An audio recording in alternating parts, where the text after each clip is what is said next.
Hai semuanya, apa kabar? Sehat, sukses, bahagia selalu. Jangan lupa subscribe, like, bagikan channel ini dan berikan komentar Anda agar kami semakin bersemangat dalam memberikan Anda konten terbaik setiap harinya. Bagi Anda yang selama ini telah mendukung kami ucapkan terima kasih dan kami doakan Anda selalu diberikan kesehatan, rezeki, dan kebahagiaan yang melimpah. Jangan lupa aktifkan lonceng notifikasi agar Anda tidak tertinggal setiap update terbaru dari kami Best Biz ID.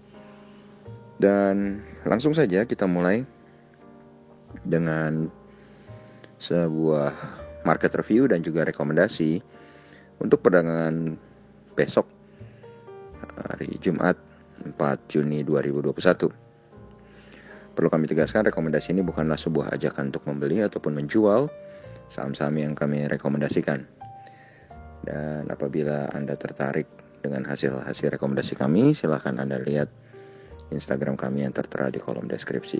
Jadi kami tidak bertanggung jawab atas segala keuntungan maupun segala kerugian yang ditimbulkan oleh rekomendasi yang kami buat. Dan langsung saja kita mulai market review kita dahulu. Kalau kita lihat IHSG ternyata kembali sesuai prediksi kami di market outlook tadi pagi, bahwa kami mengatakan IHSG akan berada di dalam zona hijau. Dan kami sendiri sebenarnya agak ragu kalau IHSG bisa naik setinggi ini kembali. Tapi kenyataannya memang IHSG dibuka di 6.038,857 dan sempat turun ke zona merah ke titik terendahnya di 6.005,636. Lalu kemudian memantul kembali dan akhirnya ditutup di titik tertingginya hari ini, yaitu di 6.091,513. IHSG mengalami kenaikan 0,99% atau 59,935 poin. Total transaksi yang terjadi di IHSG hari ini memang sedikit mengecil, 12,672 triliun rupiah. Tercatat 235 saham menguat, 258 yang melemah. Market capital IHSG naik cukup kencang ke 7.235,059 triliun.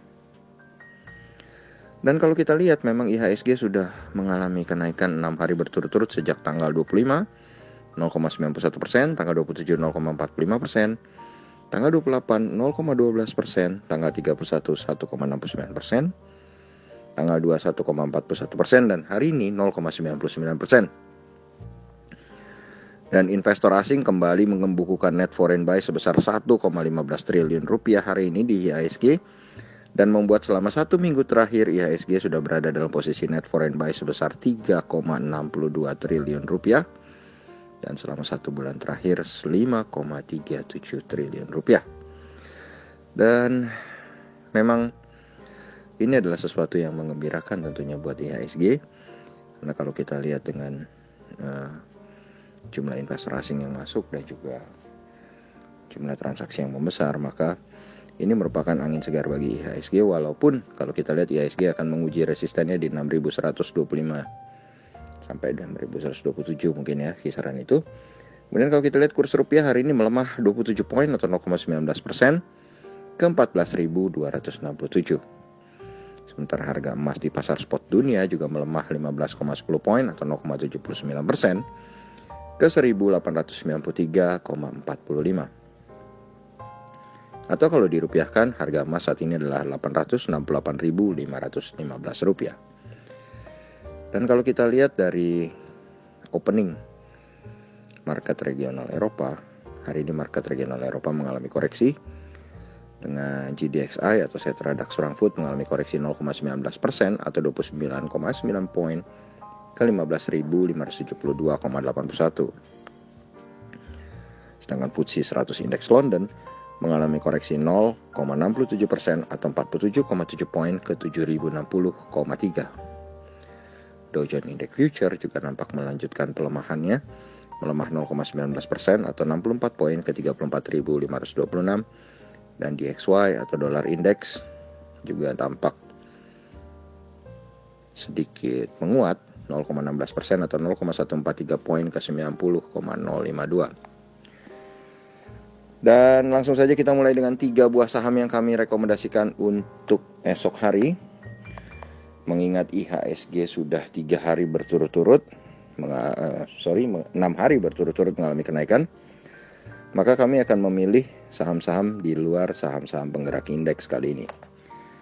Yang pertama adalah saham dari sektor konstruksi, yaitu saham PTPP atau PP Persero Tbk. PTPP hari ini ditutup di harga terendah hari ini 1140, mengalami pelemahan 25 poin atau 2,15%.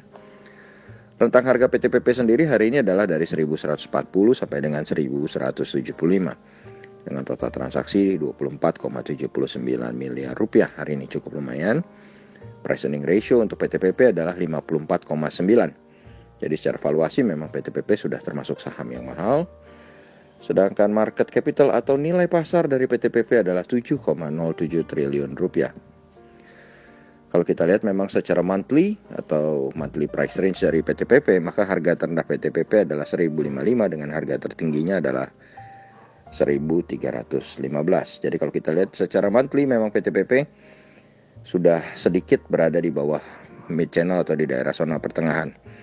Sedangkan kalau kita lihat secara year to date, maka kita melihat PTPP dengan harga terendahnya 1055 dengan harga tertingginya 2360 masih sangat murah saat ini. Investor asing tampak melakukan net foreign sale atau jual bersih di saham PTPP sebesar 8,01 miliar rupiah.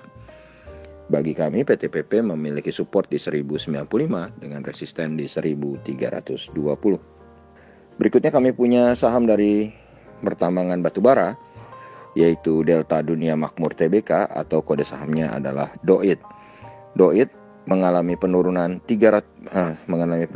poin atau 2,12% ke 370. Dengan DOIT sendiri diperdagangkan dengan rentang harga dari 370 sampai dengan 380. Total transaksi yang terjadi di DOIT adalah 30,32 miliar rupiah.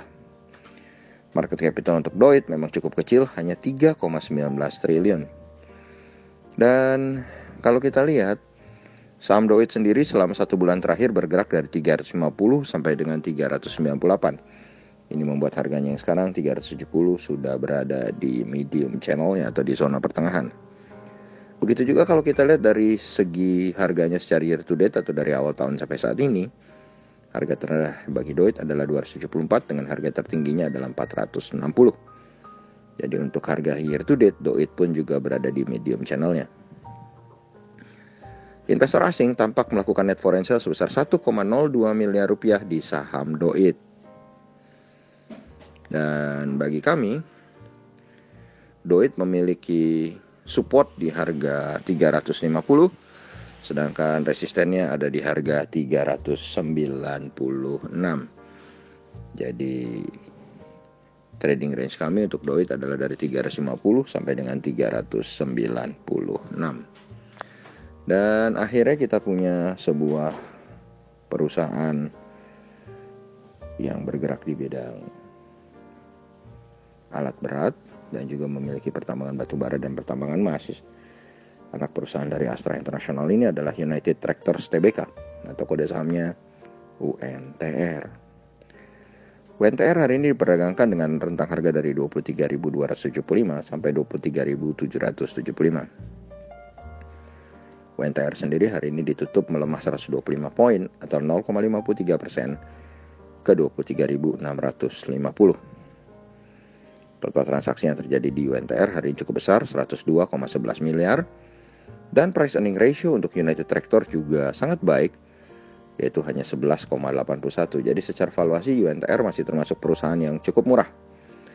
Market capital atau nilai pasar dari UNTR adalah 88,22 triliun. Dan kalau kita lihat memang secara bulanan atau secara monthly price range, harga terendah UNTR adalah 20.900 dan harga tertingginya adalah 23.850. Memang kalau kita lihat secara monthly, United Tractor saat ini sudah sangat mahal. Dan ini sangat wajar karena selama 1 bulan terakhir harga batu bara terus meroket. Kemudian kalau kita lihat secara year to date atau dari awal tahun sampai saat ini, United Tractor memiliki harga terendah di 20.900 dengan harga tertinggi di 27.450. Kalau kita lihat secara year to date, maka tampak bahwa harga United Tractor saat ini masih berada di mid channel atau di area pertengahannya. Investor asing melakukan net foreign buy sebesar 48,45 miliar rupiah di saham United Tractor hari ini. Bagi kami, United Tractor memiliki support di 22.600 dengan resistennya di 24.475.